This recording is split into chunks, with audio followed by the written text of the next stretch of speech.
Capítulo 5. La razón de la sin razón.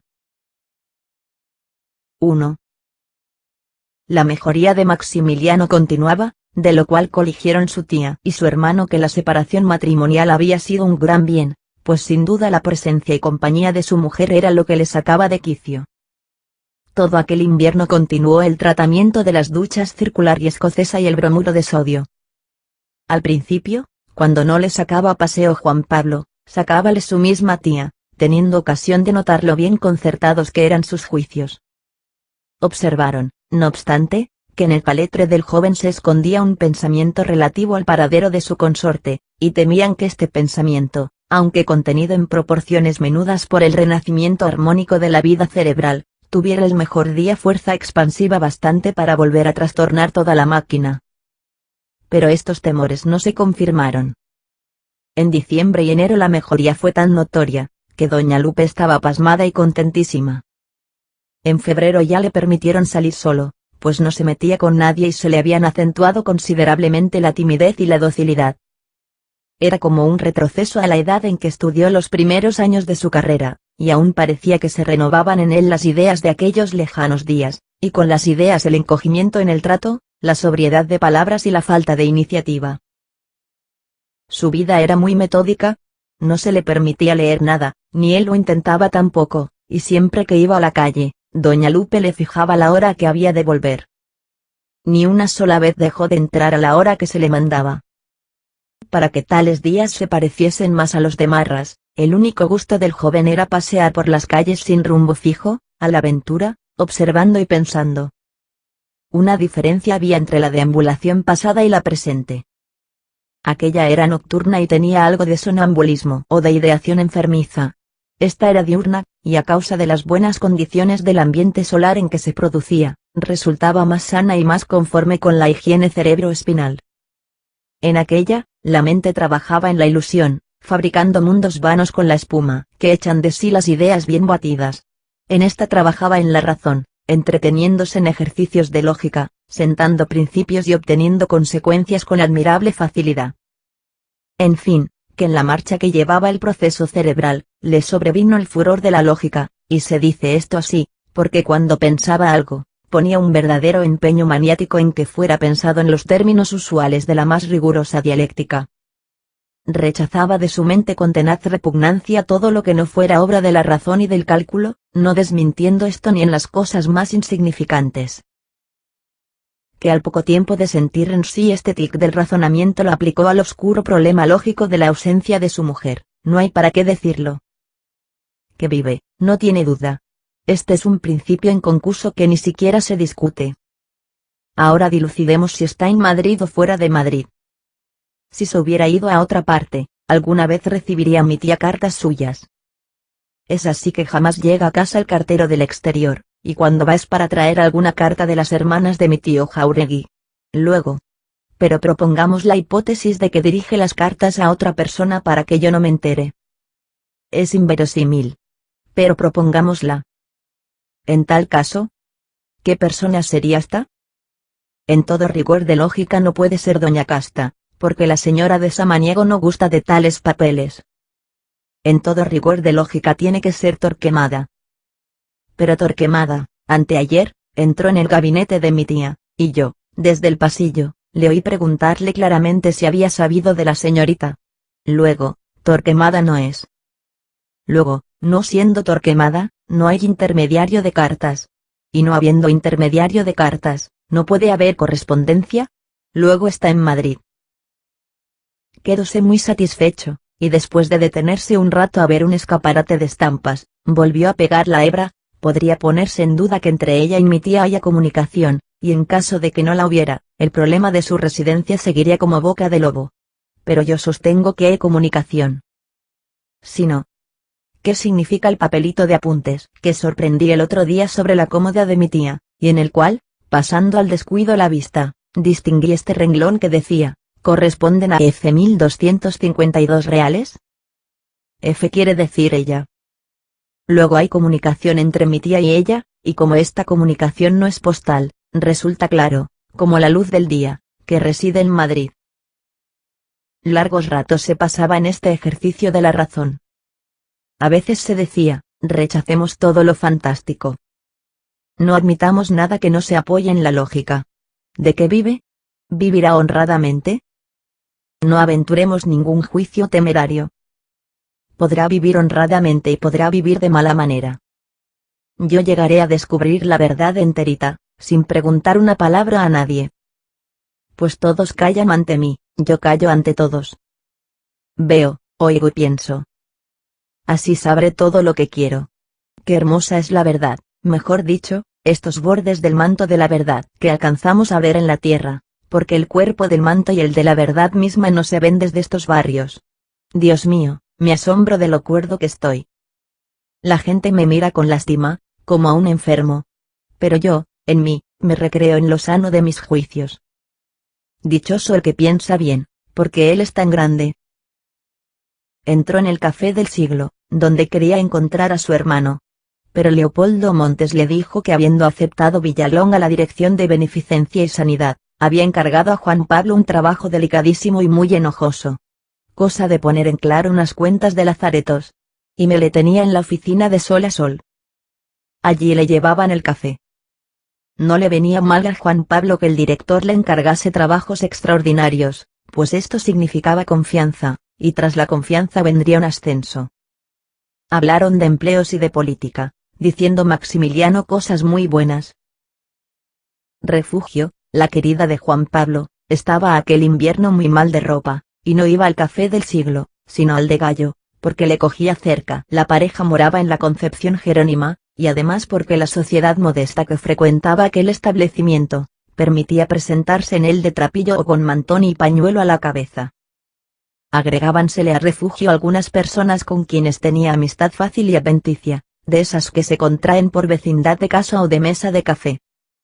Eran un portero de la Academia de la Historia con su esposa, y un cobrador municipal de puestos del mercado, con la suya o lo que fuese. Este matrimonio solía ir los domingos acompañado de toda la familia, a saber, una abuela que había sido víctima del 2 de mayo, y 7 menores. El café se compone de 2 crujías, separadas por gruesa pared y comunicadas por un arco de fábrica. Mas a pesar de esta rareza de construcción, que le asemeja algo a una logia masónica, el local no tiene aspecto lúgubre. En la segunda sala, donde se instalaba Refugio, había siempre animación campechana y confianzuda, y como el espacio es allí tan reducido, toda la parroquia venía a formar una sola tertulia. En ella imperaba Refugio como en un salón elegante en el cual fuera estrella de la moda. Dábase mucho lustre, tomando aires de señora, alardeando de expresarse con agudeza y de decir gracias, que los demás estaban en la obligación de reír. Poníase siempre en un ángulo, que tenía, por la disposición del local, honores de presidencia. Cuando Maxi iba, su cuñada le hacía sentar a su lado, y le mimaba y atendía mucho, con sentimientos compasivos y de protección familiar, permitiéndose también tutearle y darle consejos higiénicos. Él se dejaba querer, y apenas tomaba parte en la tertulia, como no fuera con los silogismos que mentalmente hacía sobre todo lo que allí se charlaba. Una noche estaba el pobre chico tomándose su café, muy callado, en la misma mesa de Refugio, cuando se fijó en 2 hombres que en la próxima estaban, uno de los cuales no le era desconocido. Pensando, acertó al fin. Era Pepe Izquierdo, tío de su mujer, a quien solo había visto una vez, yendo de paseo con Fortunata por las rondas, y ella se lo presentó. Como en Gallo había tanta confianza, pronto se comunicaron los de una y otra mesa. Primero se hablaba de política, después de que la guerra se acabaría a fuerza de dinero, y como la política y las guerras vienen a ser las fibras con que se teje la historia, hablóse de la Revolución Francesa, época funesta en que, según el cobrador municipal, habían sido guillotinadas muchas almas. Oír que se hablaba de historia y no meter baza, era imposible para Izquierdo. Pues desde que se puso a modelo sabía que Nabucodonosor era un rey que comía hierba. Que don Jaime entró en Valencia al caballo, y que Hernán Cortés era un individuo muy templado que se entretenía en quemar barcos. Los disparates que aquel hombre dijo acerca del pronunciamiento de Francia, hicieron reír mucho a todos, particularmente al portero de la Academia de la Historia, que echaba al concurso miradas desdeñosas, no queriendo aventurar una opinión, que habría sido lo mismo que arrojar margaritas a cerdos. mas el compañero de Platón, persona enteramente desconocida para Maxi, debía de ser uno de los sujetos más eruditos que en aquel local se habían visto nunca, y cuando rompió a hablar, se ganó la atención del auditorio. Tenía la cara granulosa y el pescuezo como el de un pavo, con una nuez muy grande, el pelo escobillón, y se expresaba en términos muy distintos del garrulo lenguaje de su amigo. Al rey Luis XVI, dijo, y a la reina doña María Antonieta les cortaron la cabeza, naturalmente, porque no querían darle libertad al pueblo. Por eso hubo, naturalmente, aquel gran pronunciamiento, y todo lo variaron, hasta los nombres de los meses, señores, y hasta abolieron la vara de medir y pusieron el metro, y la religión también fue abolida, celebrándose las misas, naturalmente, a la diosa razón. Tanta sabiduría impresionó a Maxi, que al punto se desató a charlar con Ido del Sagrario, pues no era otro el docto amigo de Izquierdo, y estuvieron poniendo comentarios a los trágicos sucesos del 93. Porque mire usted, cuando el pueblo se desmanda, los ciudadanos se ven indefensos, y francamente, naturalmente, buena es la libertad. Pero primero es vivir. ¿Qué sucede? Que todos piden orden. Por consiguiente, salta el dictador, un hombre que trae una macana muy grande, y cuando empieza a funcionar la macana, todos la bendicen. O hay lógica o no hay lógica.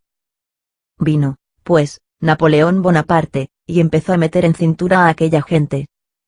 Y que lo hizo muy bien, y yo le aplaudo, sí señor, yo le aplaudo.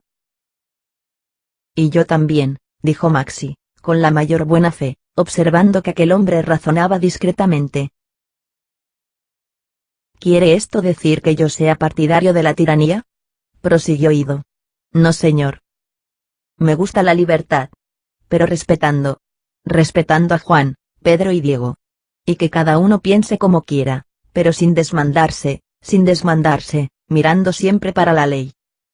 Muchos creen que el ser liberal consiste en pegar gritos, insultar a los curas, no trabajar, pedir aboliciones y decir que mueran las autoridades. No señor. ¿Qué se desprende de esto? Que cuando hay libertad malentendida y muchas aboliciones, los ricos se asustan, se van al extranjero, y no se ve una peseta por ninguna parte. No corriendo el dinero, la plaza está mal, no se vende nada, y el bracero que tanto chillaba dando vivas a la Constitución, no tiene que comer.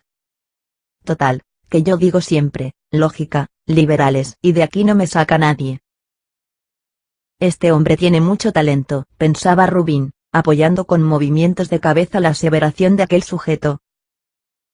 Y cuando, al despedirse, Ido le dio su nombre, agregando que era profesor de primeras letras en las escuelas católicas, Maximiliano discurrió que no estaba en armonía la humildad del empleo con el saber y la destreza dialéctica que aquel individuo mostraba. Al siguiente día por la tarde, Maxi fue a Gallo y no estaban, de las personas conocidas, más que el cobrador municipal y José Izquierdo. Este había dejado en la silla próxima un envoltorio. Mirólo el joven con disimulo y vio que era algo como ropa o calzado, cubierto con un pañuelo. Tan mal hecho estaba el atadijo, que al mover la silla se descubrió una bota elegante con caña color de café. Al verla Rubín, sintió como si le cayera una gota fría en el corazón. Esa bota es de ella. Ay, de ella es. La conozco, como conozco las mías. No la lleva a componer porque está casi nueva. La lleva de muestra para que le hagan otro par. Es muy presumida en cuestiones de calzado. Le gusta tener siempre 3 o 4 pares en buen uso. ¿Y por qué no las lleva ella? Porque no sale. Luego está enferma. ¿Enferma? ¿De qué?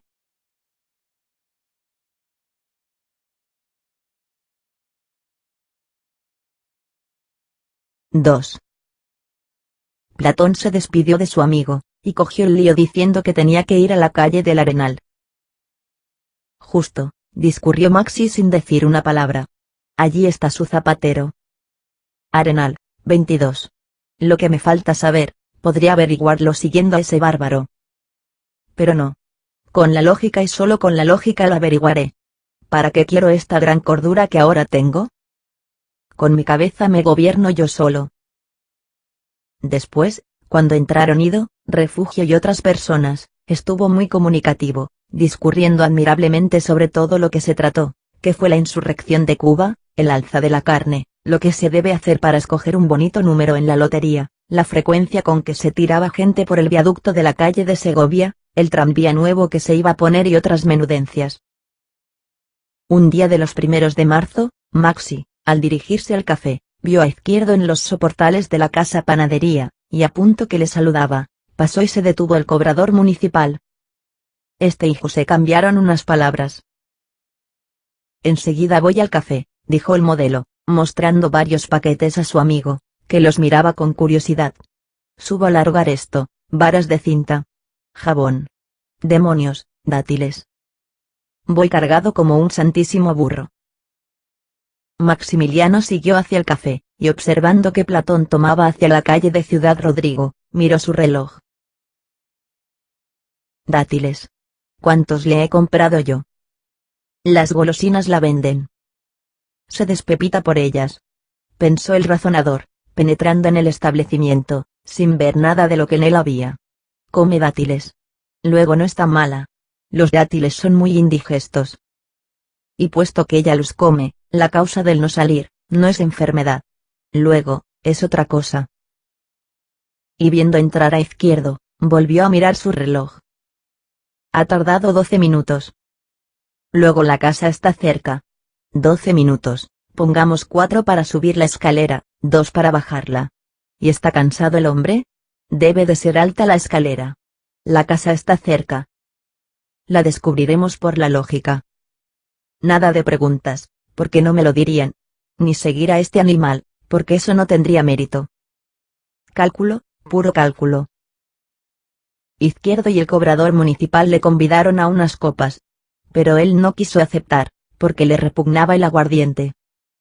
Oyóles la conversación sin aparentar oírla, aunque nada interesante tenía para él, pues versó sobre si la villa iba a suprimir tantas y tantas mulas del ramo de jardines y paseos para repartirse la cebada entre los concejales.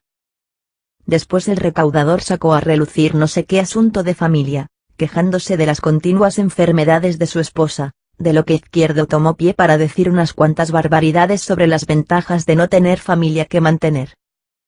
Nosotros los viudos estamos como queremos, dijo volviéndose a Maxi y dándole un palmetazo en el hombro. El pobre muchacho hizo como que aprobaba la idea, sonriendo, y para sí dio unas cuantas vueltas al manubrio de la lógica. Se te ha encargado que no descubras nada. Se te ha dicho que tengas cuidado con lo que hablas delante de mí, dromedario, y tú, como todos, te empeñas en meterme en la cabeza la idea de que estoy viudo. No cuentas con que mi cabeza es un prodigio de claridad y raciocinio. A buena parte vienes. Verás cómo destruyo tus sofismas y mentiras. Verás lo que puede el cálculo de un cerebro lleno de luz. Con que yo viudo. Lo mismo que mi tía, que me dijo ayer, desde que enviudaste, pareces otro. Me conviene hacerles creer que me lo trago. Con mi lógica me las arreglo admirablemente y me río del mundo.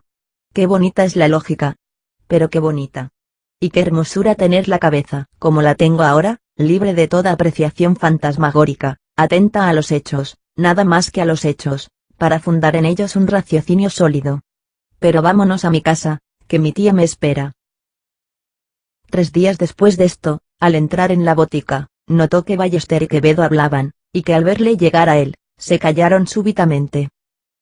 Como había adquirido facilidad para la apreciación de los hechos, aquel se le reveló claramente. Segismundo y el comadrón trataban de algo que no querían oyese Maximiliano. Para disimular le preguntaron a él por su salud, y a poco dijo Quevedo al farmacéutico en tono muy misterioso. ¿Ha preparado usted el cornezuelo de centeno? Basta con eso por ahora. ¿Qué tal? ¿Paseamos mucho, joven? Agregó en alta voz, volviendo hacia Maxi su cara de caimán, en la cual la sonrisa venía a ser como una expresión de ferocidad. Vamos bien, vamos bien.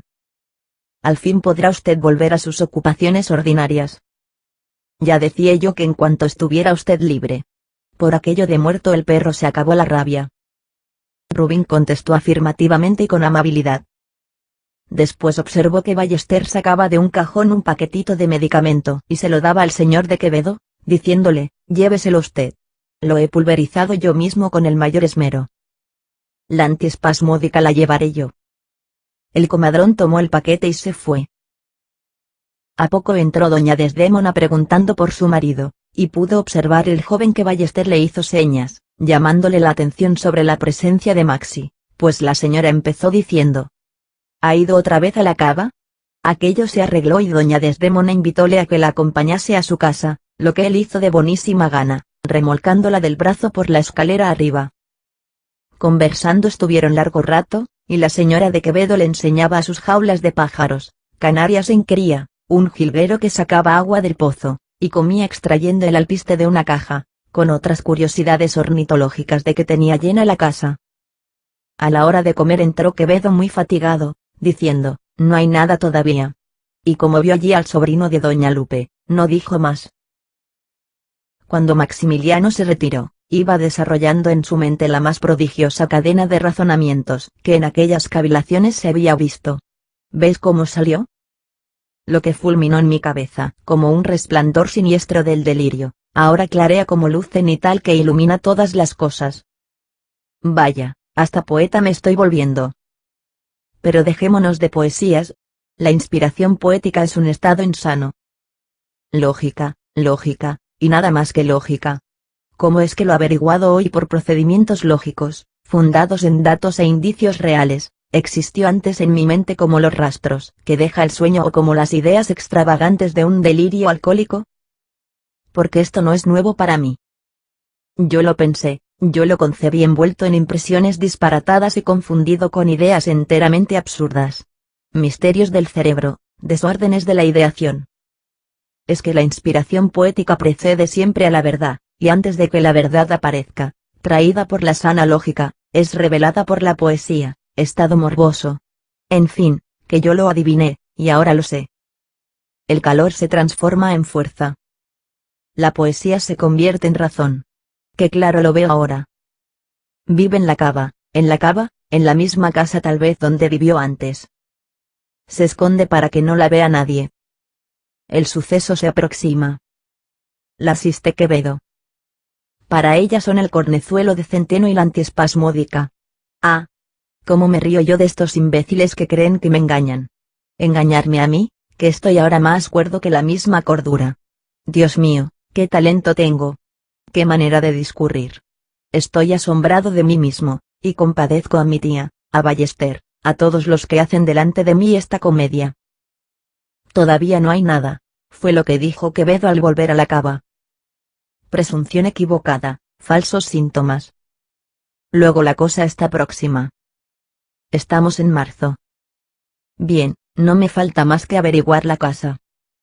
Si me dejara llevar de la inspiración, aseguraría que es la misma casa aquella, la de los escalones de piedra. Pero no. Procedamos con estricta lógica, y no aseguremos nada que no esté fundado en un dato real. Al día siguiente estuvo con su hermano en el Café del Siglo, y después en el de Gallo con Refugio. Era el 19 de marzo, y los que se llamaban José convidaban a toda la tertulia. Ido del Sagrario se negaba a tomar copas y su amigo Izquierdo, que bebía aguardiente como si fuera agua, se burlaba de la sobriedad del profesor de instrucción primaria, el cual aseguró haber comido fuerte y no hallarse muy bien del estómago. Poco a poco se iba desprendiendo el buen nido de la masa de gente que formaba la tertulia, retirándose de silla en silla, hasta que Maxi le vio en la mesa más lejana, ensimismado, los codos sobre el mármol y la cabeza en las palmas de las manos. Fuese hacia él, movido de lástima, y le preguntó lo que tenía. Amigo, le dijo Ido con voz cavernosa, mostrando su cara descompuesta. ¿Ve usted cómo me tiembla el párpado derecho? Pues es señal de que me estoy poniendo malo. Pero no tiene usted idea de lo malo que me pongo. Vamos, don José, eso no es más que aprensión, tratando de llevarle al grupo principal. Déjeme usted. Se ríen de mí, porque desbarro mucho. Tiempo hacía que no me daba esto. Pero lo veo venir, lo veo venir. Ya me entra, y no lo puedo remediar. Tendré que ausentarme, para que no se burlen de mí. Porque me pongo perdido. Me pongo como si bebiera mucho aguardiente, y ya ve usted que no lo cato. ¿No lo cato? Créamelo usted, caballero. Usted es el único que no se reirá de mí. Usted comprende mi desgracia y me compadece. Don José. Que se le quiten esas cosas de la cabeza, le dijo el otro, oficiando de hombre sesudo y razonable. Ah.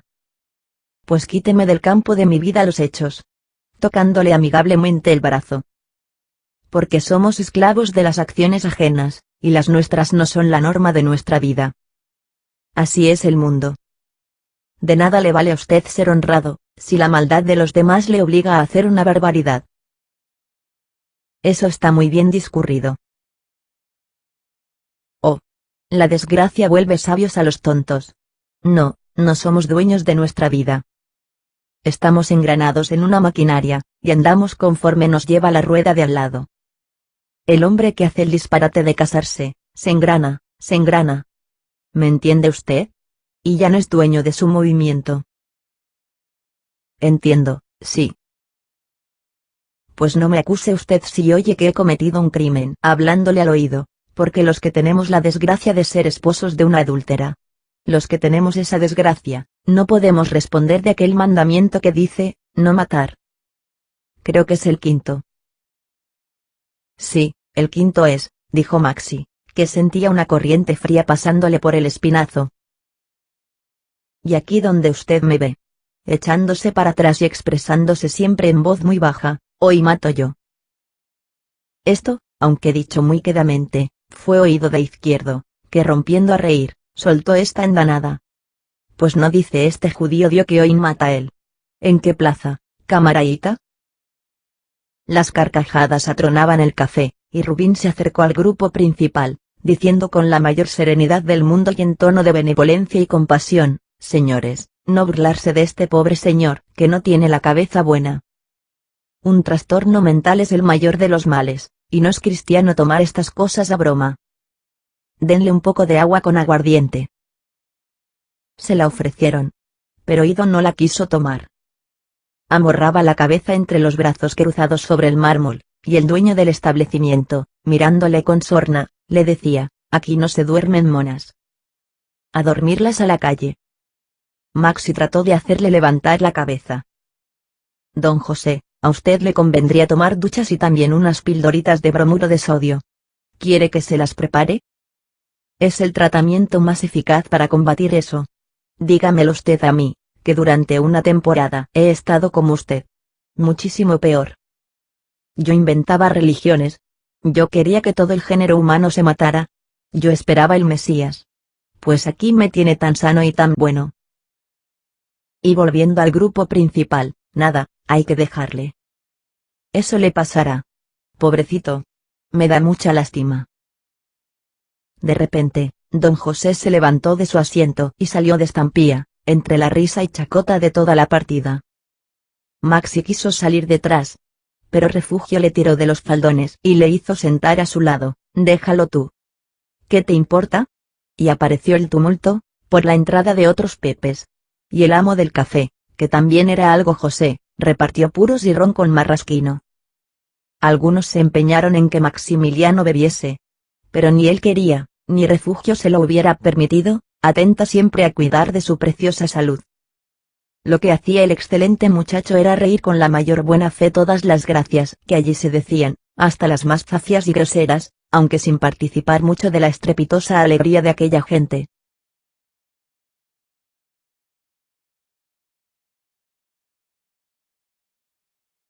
—3. Comió Rubín aquella noche sosegadamente con su tía, contándole algo de lo que había visto y oído en el café, a lo que respondió la gran señora expresándole su deseo de que no fuese más aquel establecimiento, por estar muy lejos, y porque en él siempre encontraría una sociedad inculta y ordinaria. El joven parecía conformarse con esta idea, y aseguró que no volvería más.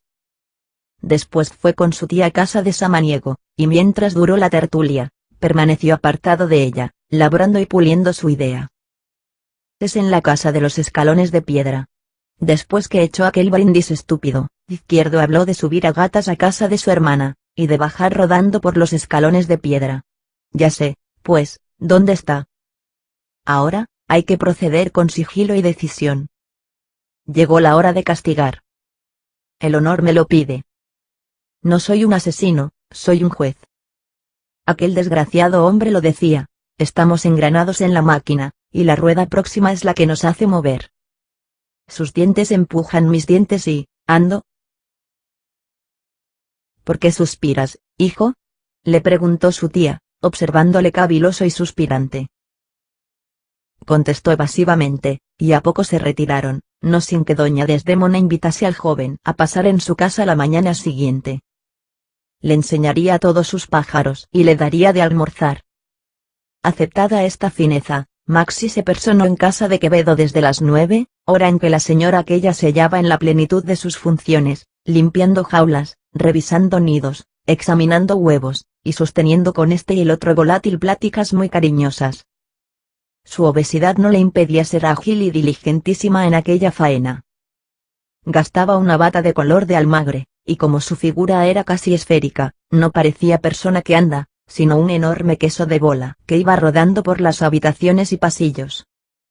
No tardó en asociar al chico a sus operaciones, enseñándole a distribuir el alpiste a toda la familia. Con algunos sostenía doña Desdémona conversaciones maternales.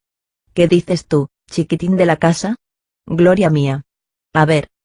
Tiene el niño mucha hambre. Ay, qué pico me abre este hijo. Y los trinos ensordecían la casa.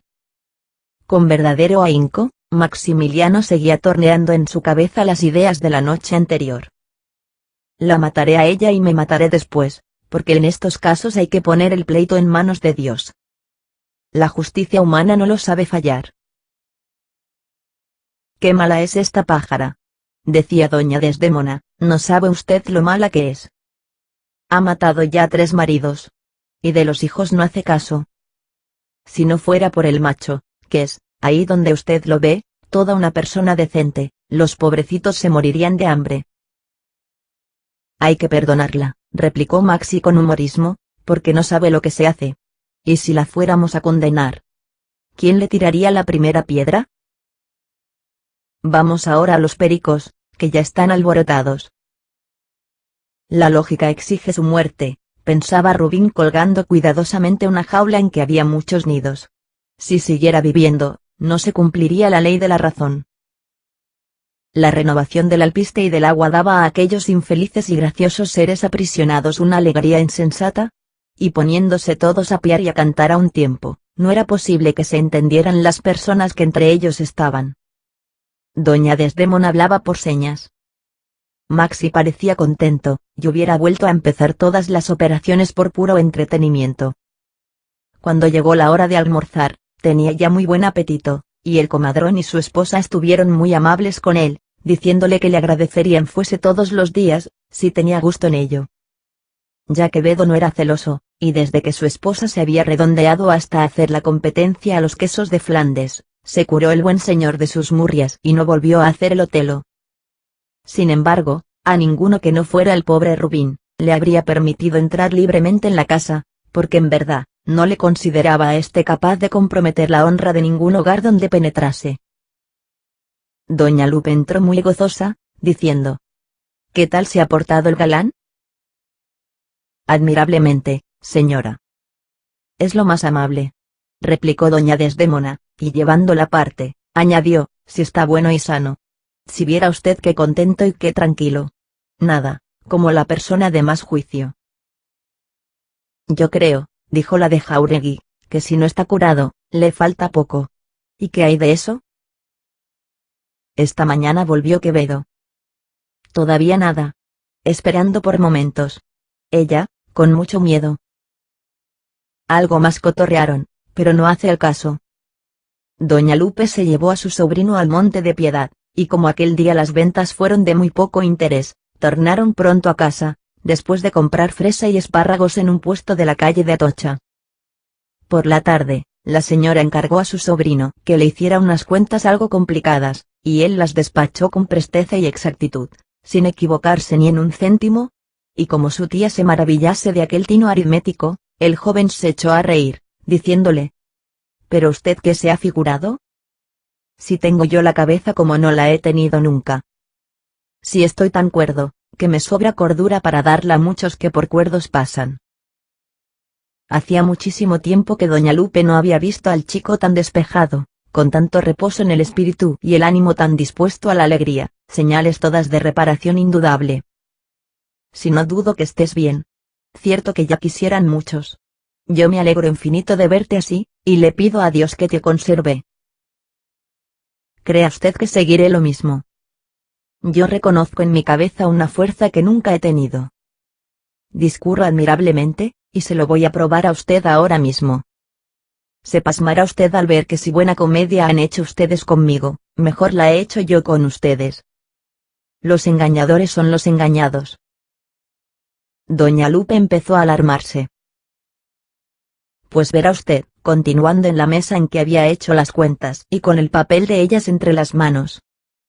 Mi familia, Ballester y todas las personas a quienes conozco fuera de casa, bordaban admirablemente su papel. Y yo callado. Haciéndome el tonto, mientras con la sola fuerza del cálculo, descubría la verdad. Y doña Lupe tan parada, que no sabía qué decirle. Y vea usted cómo le pruebo que mi cabeza da 15 y raya hoy a las cabezas mejor organizadas, incluso la de usted. Sin decir una palabra a nadie, sin preguntar a bicho viviente, y fundándome solo en algún indicio que pescaba aquí y allí, sentando hechos y deduciendo consecuencias, he descubierto la verdad. Todo con la pura lógica, tía, con la lógica seca. Atienda usted y asómbrese. Estaba, en efecto, la viuda ilustre tan asombrada como quien ve volar un buey. Pues por el orden siguiente, he ido descubriendo estos hechos, que Fortunata no se ha muerto, que está en Madrid, que vive cerca de la Plaza Mayor, que vive en la cava de San Miguel, en la casa de los escalones de piedra, que está fuera de cuenta desde hace un mes, y que don Francisco de Quevedo la asiste. Doña Lupe no se atrevió a negar. Tan abrumadoras eran las verdades que su sobrino manifestaba. Verás. Tú no debes ocuparte de eso. Te concedo que vive, pero no sé dónde. Y en cuanto al embarazo, es error tuyo y de tu maldita lógica. Vaya con la salida. El diablo cargue con tu lógica. Si insiste usted, querida tía, en hacer comedias, creeré que quien ha perdido el juicio es usted. Yo afirmo lo que he dicho, y tengo la evidencia de que es verdad. Mi lógica no me engaña ni puede engañarme. Con franqueza. ¿Nota usted en mí algo que remotamente se parezca a falta de juicio? Doña Lupe no supo qué responder. ¿He dicho algún disparate? ¿Se atreve usted a sostener que lo he dicho? Pues tomemos un coche y vamos a la cava. Ah. ¿No quiere usted? Luego, yo he dicho la verdad, y la que falta ahora a ella, sin duda con muy buen fin, es mi señora tía. ¿Quién es aquí el cuerdo y quién no lo es? Pues repito que eso del estado interesante es una papa, dijo la viuda llena de confusión. Alguien ha querido darte un bromazo, que por cierto es de muy mal gusto. Yo le juro a usted que con nadie he hablado de este asunto, absolutamente con nadie. El conocimiento adquirido es obra del cálculo puro. Y ahora, por si alguien duda todavía de que yo sea la cordura andando, voy a dar a todos la última prueba de ella. ¿Cómo? Pues no volviendo a hablar de semejante asunto. Se acabó. Sigamos la vida ordinaria. Aquí no ha pasado nada, tía. Hágase usted cuenta de que no hemos hablado nada. ¿No me dijo usted que tenía otra cuenta que arreglar? Venga. Estoy pronto, con una cabeza que es un acero para los números, pues estos son la pura esencia de la lógica. Y se puso a trabajar en las operaciones aritméticas con tanta serenidad, y un temple tan equilibrado, que doña Lupe salió de la estancia haciéndose cruces y diciendo que si lo que acababa de oír se lo hubieran contado los 4 evangelistas, no les habría dado crédito. Pero siendo lo que refirió el sobrino un prodigio de capacidad intelectual, la señora no las tenía todas consigo respecto al estado de aquella cabeza. Entráronle alarmas, como las de los peores días pasados, y se puso de un humor vidrioso no acertando a determinar si aquello de la lógica era una crisis favorable, o por el contrario, traería nuevas complicaciones. Y no estuvo muy feliz Juan Pablo, en la elección de aquel día para hacer a doña Lupe la proposición de empréstito, pues encontró a la capitalista dada a todos los demonios.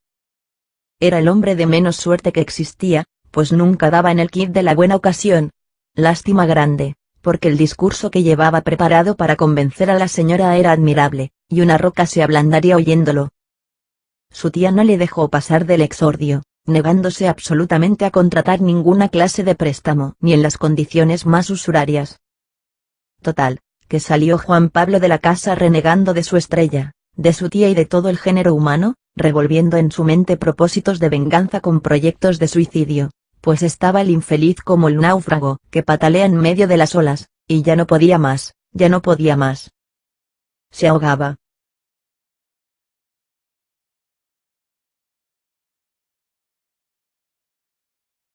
¡4! En la noche de aquel aciago día, que creyó deber marcar con la piedra más negra que en su triste camino hubiera, Juan Pablo sostuvo en el Café del Siglo las teorías más disolventes. Con gran estupefacción de don Basilio Andrés de la Caña, que volvió a la tertulia, embistió contra la propiedad individual, haciendo creer al propio sujeto y a otros tales que se había dado un atracón de lecturas proudhonianas. No había visto un solo libro, ni por el forro, y toda su argumentación ingeniosa sacaba la de la rabia que contra doña Lupe sentía, rencor satánico que habría bastado para inspirar epopeyas. Como el gran principio de la propiedad individual no tenía en aquella desigual contienda más defensor que don Basilio, quedó maltrecho. La mesa de mármol, en torno de la cual formaban animado círculo las caras de los combatientes, estaba a última hora llena de cadáveres, revueltos con las cucharillas, con los vasos que aún tenían heces de café y leche, con la ceniza de cigarro, los periódicos y los platillos de metal blanco, en los cuales la mano afanadora de don Basilio no había dejado más que polvo de azúcar. Dichos cadáveres, horriblemente destrozados, eran la propiedad, todas las clases de propiedad posibles, el Estado, la Iglesia y cuantas instituciones se derivan de estos dos principios, matrimonio, ejército, crédito público, etc. Con admiración de todos, Juan Pablo se lanzó a la defensa del amor libre, de las relaciones absolutamente espontáneas entre los sexos, y puso la patria potestad sobre la cabeza de la madre. Al Papa le deshizo, y la tiara quedó pateada bajo la mesa, con los pedazos de periódico, los salivazos y el palillo deshilachado de don Basilio, quien al fin, en el barullo de la derrota, arrojó lejos de sí aquel marcador de sus argumentos. También andaba por el suelo la corona real, triturada por las suelas de las botas, y el cetro de toda autoridad corría la misma suerte. Las conteras de los bastones, golpeando con furia el sucio entarimado, remataban las víctimas que iban cayendo de la mesa, expirantes. Creeríase que Juan Pablo las estrujaba con los codos, después de acribillarlas con su dialéctica, y cuando cogía un lápiz y trazaba números con febril mano sobre el mármol, para probar que no debe haber presupuesto, parecía un Fouquier de Tinville firmando sentencias de muerte y mandando carne a la guillotina. ¿Y qué menos podía hacer el desgraciado Rubín que descargar contra el orden social y los poderes históricos la horrible angustia que llenaba su alma? Porque estaba perdido, y la cruel negativa de su tía le puso en el caso de escoger entre la deshonra y el suicidio. Antes de ir al café había tenido un vivo altercado con Refugio, por pretender ésta que fuese con ella a Gallo, y el disgusto con su querida, a quien tenía cariño, le revolvió más la bilis. Sus amigos no podían con él. Estaba furioso.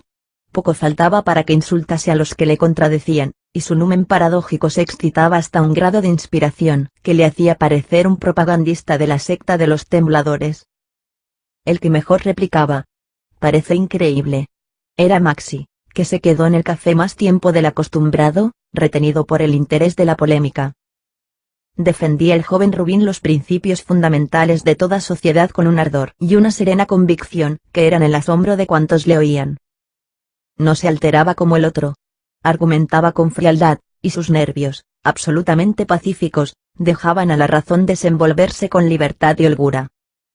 La suerte de Rubín mayor fue que Rubín menor se marchó a las 10, pues doña Lupe le tenía prescrito que no entrase en casa tarde, y por nada del mundo desobedecería él esta pragmática. Había vuelto a la docilidad de los tiempos que se podrían llamar antediluvianos o que precedieron a la catástrofe de su casamiento. Dejando que su hermano se arreglara como pudiese con los demás tratadistas de derecho público, abandonó el café con ánimo de irse derechito a su casa. Atravesó la Plaza Mayor, desde la calle de Felipe III a la de la Sal, y en aquel ángulo no pudo menos que pararse un rato, mirando hacia las fachadas del lado occidental del cuadrilátero. Pero esta suspensión de su movimiento fue pronto vencida del prurito de lógica que le dominaba, y se dijo, No. Voy a casa, y han dado ya las 10. Luego, no debo detenerme. Siguió por la calle de Postas y Vicario Viejo, y antes de desembocar en la subida a Santa Cruz, vio pasar a Aurora, que salía de la tienda de Samaniego para ir a su casa. «¿Qué tarde va hoy?», pensó, siguiendo tras ella por la calle arriba, hacia la plazuela de Santa Cruz, no por seguirla, sino porque ella iba delante de él, sin verle. Andaba la viuda de Fenelón a buen paso, sin mirar para ninguna parte, y llevaba en la mano un paquete, alguna obra tal vez para trabajar en su casa el día siguiente, que era domingo, y domingo de Ramos por más señas. Como iba más a prisa que él, pronto se aumentó la distancia que les separaba.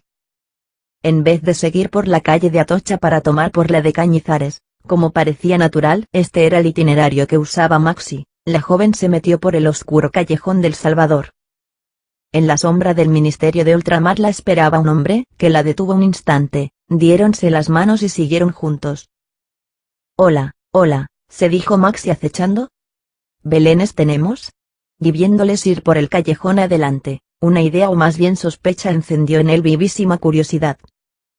Siguiéndoles a cierta distancia, se cercioró al punto de lo que antes fuera presunción, y la certidumbre produjo en su alma violentísima sacudida.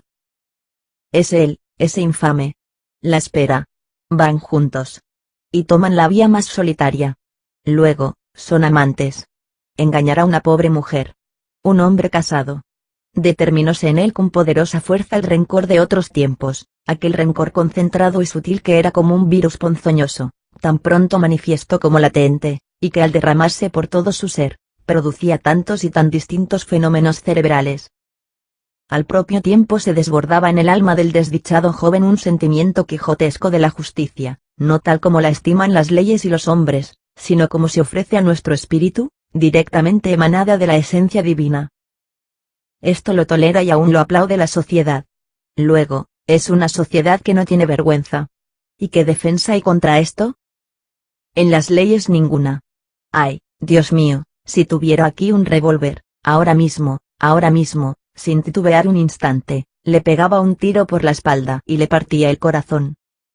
No merece que se le mate por delante. Traidor, miserable, ladrón de honras.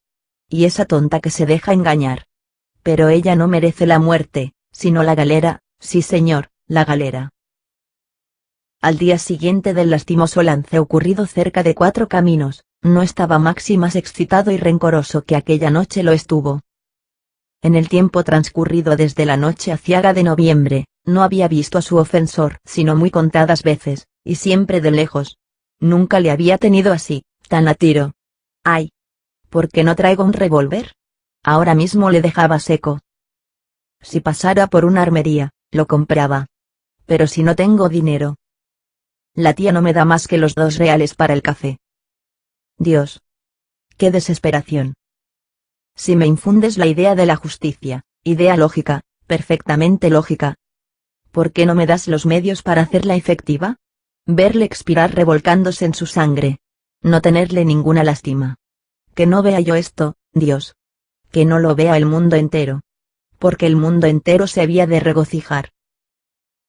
Después de recorrer la calle de Barrio Nuevo y la Plaza del Progreso, la pareja tomó por la calle de San Pedro Mártir, buscando la vía menos concurrida. «Van a tomar por la calle de la Cabeza», dijo Maxi, «por donde no pasa un alma a estas horas». «Ah. Trasto, ladrón de honras, asesino. La justicia caerá sobre ti algún día, si no hoy, mañana. Lo que siento es que no sea por mi mano». Seguíales sin perderles de vista, a bastante distancia.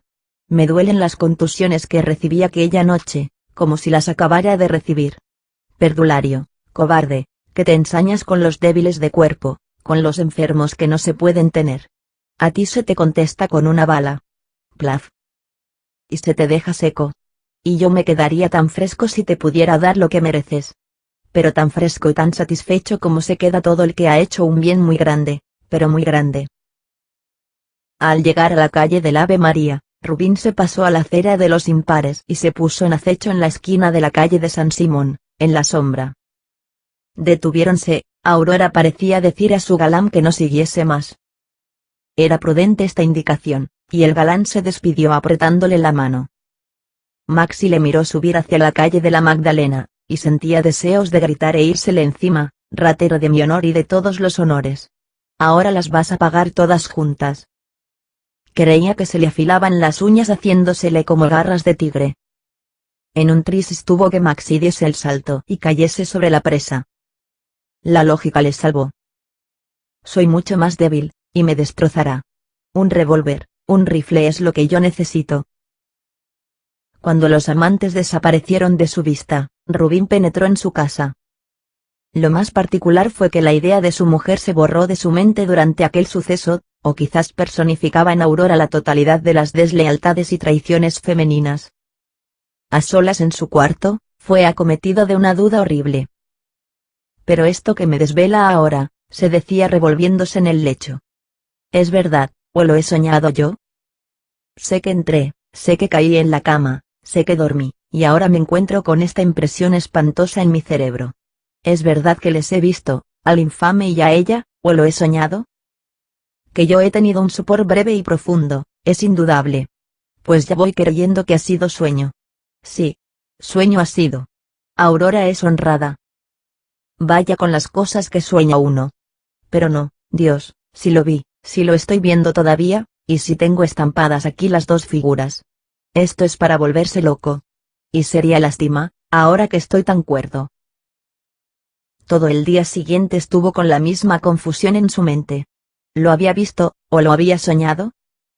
El miércoles santo envióle su tía con un recado a casa de Samaniego, y después de estarse allí gran rato, oyendo tocar la pieza, notó que doña Casta hablaba muy vivamente con Aurora. Vaya, hija, que hoy nos has dado un buen plantón. 3 horas esperándote. ¿A qué tienes tú que ir hoy al obrador, si hoy no se trabaja? Lo mismo que el domingo de Ramos. Toda la tarde en el obrador, y luego viene Pepe y me dice que ni has aparecido por allí ni ese es el camino. ¿En dónde estuviste? En casa de las de Reollos. ¿Y qué hacías tú tantas horas en casa de las de Reollos?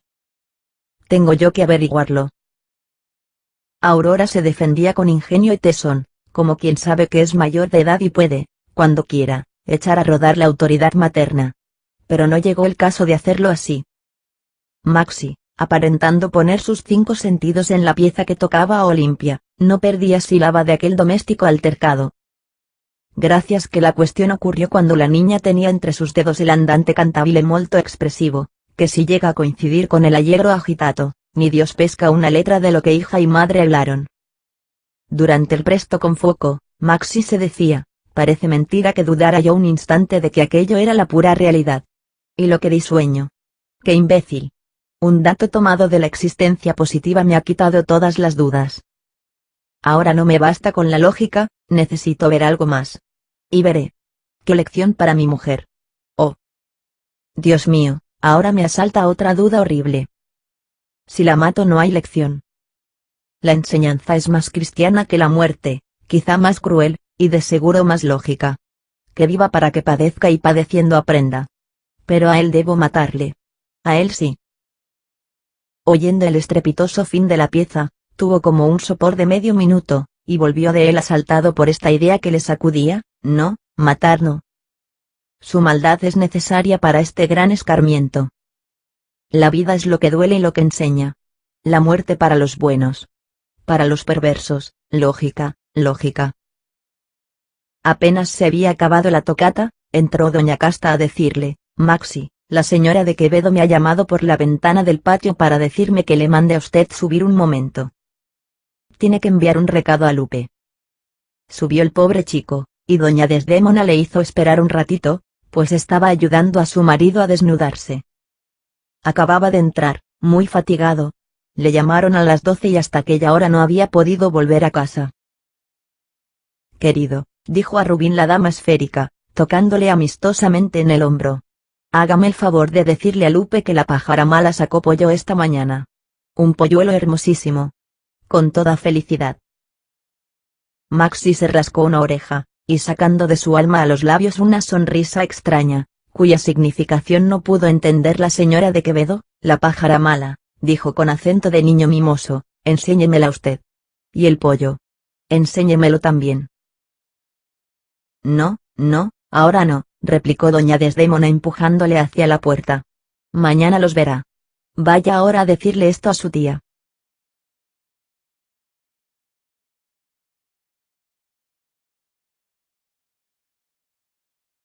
—5.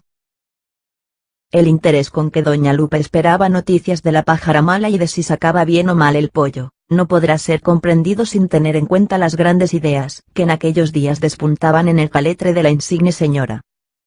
Su entendimiento excelso sugeríale determinaciones para todos los casos, y medios de armonizar los hechos con los principios en la medida de lo posible.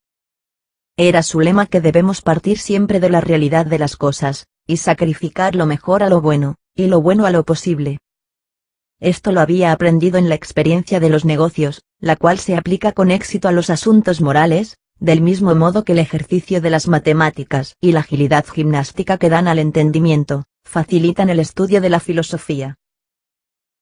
Pues pensando en su sobrina, vino a sentar ciertas bases que discutió consigo misma, dándolas al fin por indestructibles, a saber, que aquello no tenía remedio, que la deshonra era inevitable, si bien no recaía sobre doña Lupe, pues a todo el mundo constaba que ella no alentó ni favoreció jamás los desvaríos de Fortunata.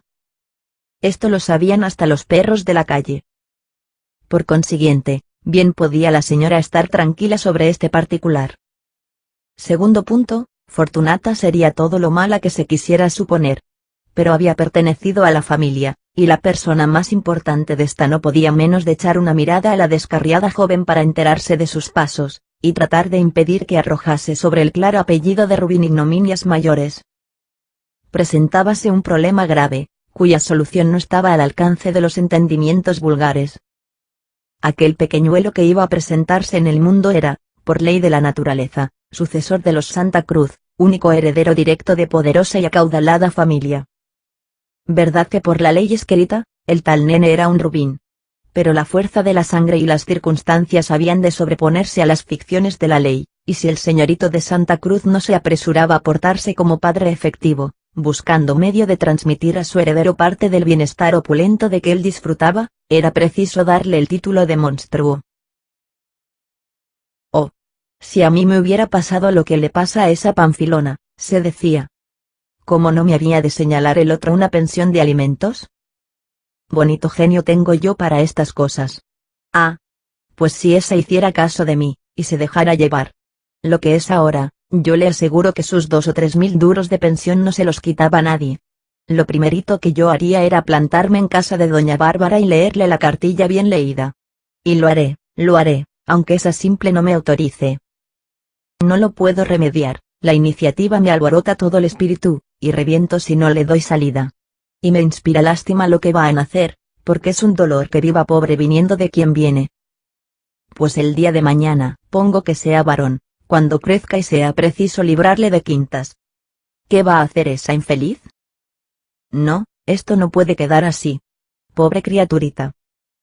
Hay que hacer algo, y véase aquí cómo es una caritativa cuando menos lo piensa. No, lo que es yo no me callo, yo me voy a ver a doña Bárbara, y con esta labia que tengo y lo bien que pongo los puntos, le haré ver el disparate de que su nieto esté peor que un inclusero. ¿Por qué? ¿De qué va a vivir? Las acciones del banco se las comerán hijo y madre en un par de años, y con el rédito de los 30.000 reales no tienen ni para sopas. Lo que es dinero de Maxi no lo han de ver, de eso respondo, porque sería el colmo de la afrenta y de la tontería. Nada, que yo doy la campanada gorda, siempre y cuando el señorito ese no le señale el estipendio en el término de un mes. Vaya si la doy. Me pongo mi abrigo de terciopelo, mi capota, mis guantes y... ¡Hala! Ahora se me ocurre que debo empezar por darle una embestida a mi amiga Guillermina, que se hará cargo de la justicia del caso. Sí. Magnífica idea. Guillermina hablará con la otra, y... Ahora comprenderá a esa loquinaria la diferencia que hay entre obrar ella por cuenta propia y tenerme a mí por consejera y directora. Apostamos a que ella, si el otro no le da un cuarto, se deja estar con su santa pachorra, sin atreverse a nada, tragando hiel y muriéndose de hambre. Pero yo, cuando hago el bien, lo hago contra viento y marea, y se lo meto en los hocicos a las personas tercas e inútiles que no saben hacer nada por sí. Estas ideas, que fermentaron en el cerebro de aquella gran diplomática y ministra durante todo el mes de marzo, determinaron los recaditos que mandó a Fortunata con Ballester, el encargo que hizo a Quevedo de asistirla cuando el caso llegara, no vacilando en decir al feo y hábil profesor de obstetricia que sus honorarios no serían perdidos. Algo la desconcertó Maxi el día en que se mostró sabedor del secreto, pues la señora, para hacer todos aquellos proyectos benéficos en interés del vástago de Santa Cruz, partía del principio de que su sobrino desconocía en absoluto la verdad. Muchísimo se alegraba de verle tan sereno. Pero la sacaba de quicio el pensar que se volvería razonable hasta el punto de compadecerse de su mujer, y asignarle alguna pequeña renta para que no pidiera limosna o se prostituyese. No, el otro, el que había roto los vidrios, era el que los tenía que pagar. A esta altura estaban sus cavilaciones, cuando Maxi le llevó la noticia que le diera doña Desdémona. Lo primero en que doña Lupe puso su atención inteligente fue en la cara del joven al dar el recado, y se pasmó de su impavidez, a pesar de que demostraba penetrar el sentido recto de la alegoría empleada por la señora de Quevedo. Después de repetir textualmente el recado, añadió, ha sido esta mañana. Don Francisco acababa de llegar y se estaba acostando. Doña Lupe no volvía de su asombro. Vaya, que lo toma con calma. Más vale así.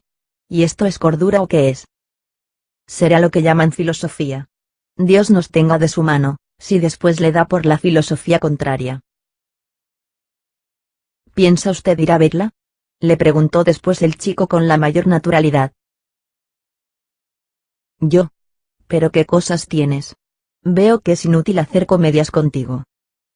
Con ese talentazo que estás echando, nada se te escapa. Verla yo. Solo por curiosidad he querido saber lo que sé. De aquí en adelante, como si no existiera. ¿No piensas tú lo mismo? Exactamente lo mismo. ¿Ve usted lo frío y sereno que estoy? Así me gusta.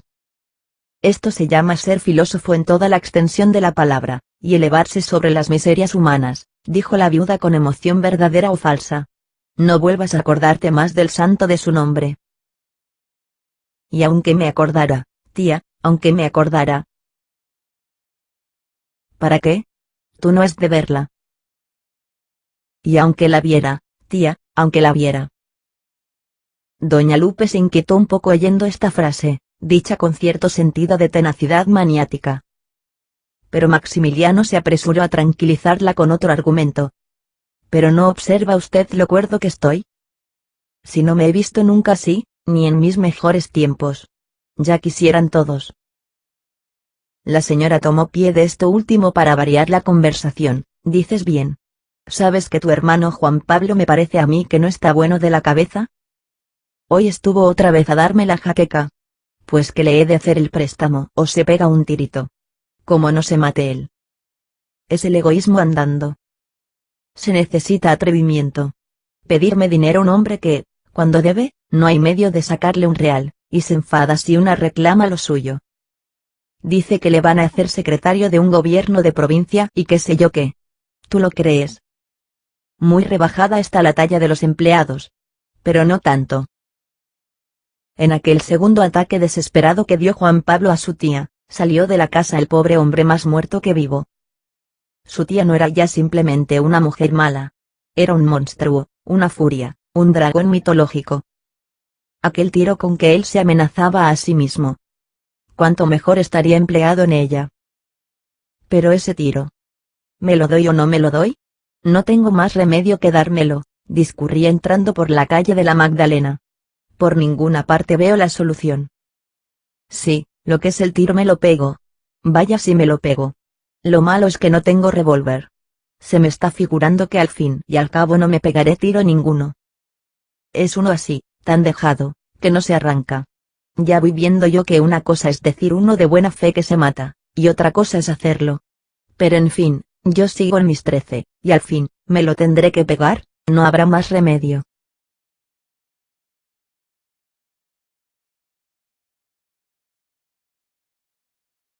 ¡6! Estuvo con un humor de 1000 diablos todo el jueves y viernes santo. El sábado, a poco de entrar en la oficina, le llamó Villalonga a su despacho. Rubín se dirigió allá palpitante de emoción. Dios. Se decía. ¿Será para darme la secretaría? ¿Qué cuña, si no es para esto, qué cuña? ya no aguanto más. En cuanto salga del despacho del jefe, me levanto la tapa de los sesos, como hay Dios. La contra es que no tengo revólver. Me tiraré por el balcón. No, eso no. Me haría una tortilla. Vamos, que el corazoncito me anuncia secretaría. Ánimo, chico, que hoy te va a sonreír la suerte. El director era hombre muy expeditivo, y sin hacerle sentar le dijo: amigo Rubín, usted es listo y me conviene usted. Rubín vio la cara del director como la del Padre Eterno que los pintores ponen entre nubes, esmaltadas de angelitos. Me conviene usted, y yo le voy a meter en carrera. Muchas gracias, señor don Jacinto. Ya sabe que estoy a sus órdenes. Pues le voy a dar a usted la gran sorpresa. Yo necesito un hombre. Y como entiendo que usted sabrá desenvolverse en el destino delicadísimo que le pienso dar. La secretaría de... No, amigo. Es más. Yo, cuando encuentro una persona que me entra por el ojo derecho, y que sirve, digo copo, y la tomo para que me sirva a mí. Le juro a usted que me conviene, cámara. Allá va la bomba. Va usted a ser gobernador de una provincia de tercera clase. Rubín no pudo decir nada. Creyó que se le caía encima el techo del despacho y todo el ministerio de la gobernación. Pues sí, gobernador de mi provincia. Quiero ver cómo arreglo aquello. Usted no tiene que entenderse más que conmigo. El ministro me da vara alta.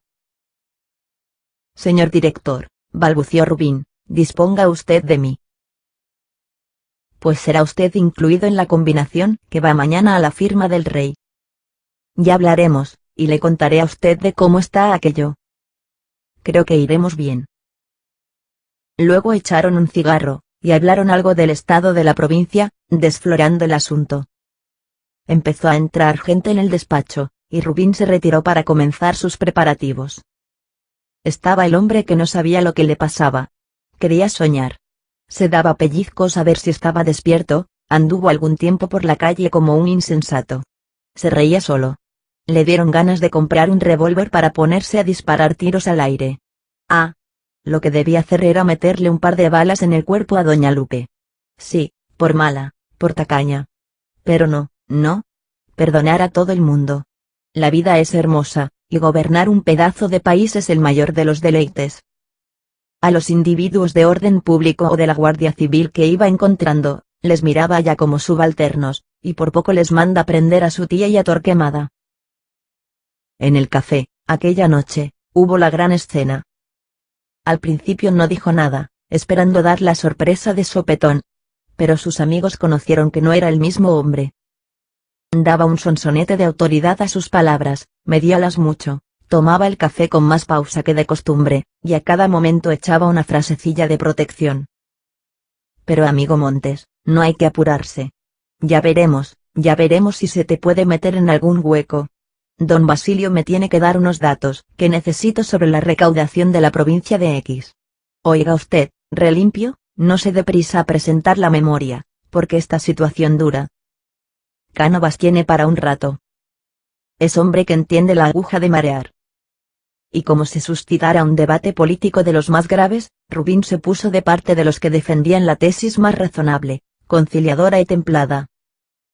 Pero ustedes, ¿qué creen? Que una sociedad puede vivir siempre soñando con trastornos. Seamos prácticos, señores, seamos prácticos, y no confundamos las pandillas de politicastros con el verdadero país.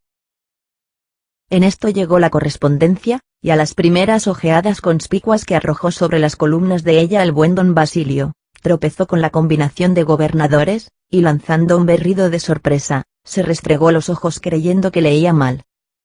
Más convencido de que no era error, lanzó otra exclamación más fuerte y al instante se enteraron todos, y Juan Pablo fue objeto de aclamaciones y plácemes, unos sinceros, otros con su poco de bien disimulada envidia. Hace tiempo que el amigo Villalonga tenía empeño en eso. Hoy ha machacado tanto que no he podido decirle que no. Pero que callado se lo tenía. De todos lados de la cámara, digo del café, vino gente a felicitar al gobernador, y el mozo, a quien Juan Pablo debía el consumo de 5 meses, y algunos picos, se puso más contento que si le hubiera caído la lotería. Y hasta el amo del establecimiento fue a dar un apretón de manos a su parroquiano, diciéndole si podía colocar en las oficinas de la provincia a un sobrinito suyo que tenía muy buena letra. No le digo que sí ni que no, don José. Veremos. Tengo la mar de compromisos. Pero ya sabe usted que haré los imposibles por servirle. Usted me manda. El hombre compensó con los goces de aquella noche los sufrimientos y tristezas de tantísimos meses. Toda la gente que próxima estaba, mirábale con cierta expresión de asombro y respeto, como se mira a quien es, ha sido o va a ser algo en el mundo. En cuantos asuntos se trataron aquella noche en el círculo, Rubín hizo gala de las ideas más sensatas. Era preciso moralizar la administración provincial, desterrar abusos. Sobre todo, en el destierro de los abusos insistió mucho. Su plan de conducta era muy político. Contemporizar mientras se pudiera, apurar hasta lo último el espíritu conciliador. Y cuando se cargara de razón, levantar el palo y deslomar a todo el que se desmandase. Mucho respeto a las instituciones sobre que descansa el orden social. Cuando va cundiendo el corruptor materialismo, es preciso alentar la fe y dar apoyo a las conciencias honradas. Lo que es en su provincia, ya se tentarían la ropa los revolucionarios de oficio, que fueran a predicar ciertas ideas. Bonito genio tenía él. En fin, que el pueblo español está ineducado y hay que impedir que 4 pillastres engañen a los inocentes. La mayoría es buena. Pero hay mucho tonto, mucho inocente, y el gobierno debe velar por los tontos para que no sean engañados. En cuanto a moralidad administrativa, no había que hablar. Él no pasaba ni pasaría por ciertas cosas. Ya le había dicho a Villalonga que aceptaba con la condición de que no le pondría veto a la persecución y exterminio de los pillos. A muchos que mangonean ahora, les he de llevar codo con codo a la cárcel de partido. Yo soy así. Hay que tomarme o dejarme. Don Basilio era de los que sinceramente se alegraban del golpe de suerte que había tenido Juan Pablo. Aquel destino no era de su ramo, y por tanto, no lo envidiaba. Si se hubiera tratado de la dirección económica de una provincia, don Basilio habría sentido tristeza del bien ajeno. Pero no le sacaran a él de sus números. Por cierto que el ministro le había encargado un trabajo que le traía marcado. Proyecto de reglamento para la cobranza del subsidio industrial. Siempre me caen a mí estos turrones. Ocurre en secretaría que no se conocen los antecedentes de tal o cual cosa. Ah. La caña lo sabrá. Piden en el Congreso una nota del Estado en que se halla la codificación de Hacienda. ¡Qué lío! Nadie sabe una palabra. Ah. A ver. La caña. Y la caña les saca del apuro. Que el ministro quiere enterarse de los trabajos hechos para el establecimiento del registro fiscal, que es el gran medio para descubrir la riqueza oculta. Pues toda la casa revuelta. Busca por aquí, busca por allá. Hasta que a uno se le ocurre decir. Eso la caña. Y efectivamente. Como que la caña es el que hizo los primeros estudios del registro fiscal. Total, que si por desgracia llegaba a faltar don Basilio del Ministerio de Hacienda, este se venía abajo de golpe, como un edificio al cual falta el cimiento. Leopoldo Montes aspiraba que Rubín le llevase de secretario. Pero esto no era fácil. Chico, yo se lo diré a Villalonga. Creo que me dan el secretario hecho. Veremos si te meto de inspector de policía. Otros tertuliantes sentían envidia, y aunque felicitaban y adulaban al favorecido, al propio tiempo hacían pronósticos de las dificultades que había de tener en el gobierno de su ínsula. Pero ellos que la lisonja y la envidia, la codicia ambiciosa, la curiosidad y la novelería aumentaban considerablemente el personal de la tertulia en el tiempo que medió entre el nombramiento y la salida de Rubín para su destino. Mucho ajetreo tuvo aquellos días para arreglar sus asuntos y proveerse de ropa. Y no dejaron de molestarle también y entorpecerle ciertas disensiones domésticas, pues Refugio, que ya se estaba dando pisto de gobernadora, y se había despedido de sus amigas con ofrecimientos de protección a todo el género humano, se quedó helada cuando su señor le dijo que no la podía llevar. Pucheros, lloros, apóstrofes, quejas, gritos. Pero, hija de mi alma, hazte cargo de las cosas. No seas así. ¿No comprendes que no me puedo presentar en mi capital de provincia con una mujer que no es mi mujer? ¿Qué diría la alta sociedad, y la pequeña sociedad también, y la burguesía? Me desprestigiaría, chica, y no podríamos seguir allí. Esto no puede ser. Pues estaría bueno que un gobernador, cuya misión es velar por la moral pública, diera tal ejemplo. El encargado de hacer respetar todas las leyes, faltando a las más elementales. Bonita andaría la sociedad, si el representante del Estado predicara prácticamente el concubinato. Ni que estuviéramos entre salvajes. Convéncete de que no puede ser. Tú te quedas aquí y yo te mandaré lo que vayas necesitando. Pero lo que es allá no me pongas los pies. Porque si lo hicieras, tu chachito se vería en el caso de cogerte. Ya sabes que tengo mucho carácter. De cogerte y mandarte para acá por tránsitos de la Guardia Civil.